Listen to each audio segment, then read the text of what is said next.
But I wanted to go back to the idea of trans washing because we're seeing that so prevalently right now. It's totally revisionist history here to go back and look at somebody in history who, for example, they're doing this to our history, gay and lesbian history, in so many different ways. They go, oh, now it's LGBT history. No, it's not. It's gay and lesbian history.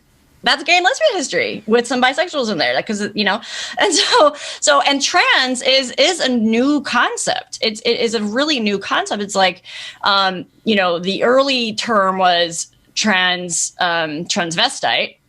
Rocky Horror Picture Show, great, sweet transvestite, right? So that was the original trans term, was transvestite, and then it morphed into transsexual, and then it morphed into transgender, and that really happened in the mid 90s, late, early 2000s is when that really, the transgender is what really took hold, and then they framed it as and then that's, and it's funny because we can't pinpoint when the T actually got joined onto the LGB, right? But we know it was around that late 90s, early 2000s period. But there was no big gay meeting that said, hey, everybody, should we add this T on? Like, as far as we can tell, this didn't occur. It just, how the heck did this T get added on? Like, we are a bit mind boggled by it because there wasn't some big community meeting where we all got together and said, yes, let's add this on. It's nothing to do with us, but let's add it on.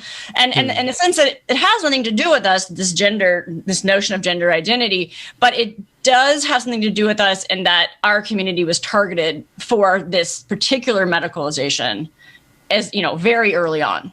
That's what it has to do with us, is that people from our community fell for the lie that they could become the other sex, or that they were better off trying to pretend to be the other sex because they were escaping homosexuality or their lesbianism, right?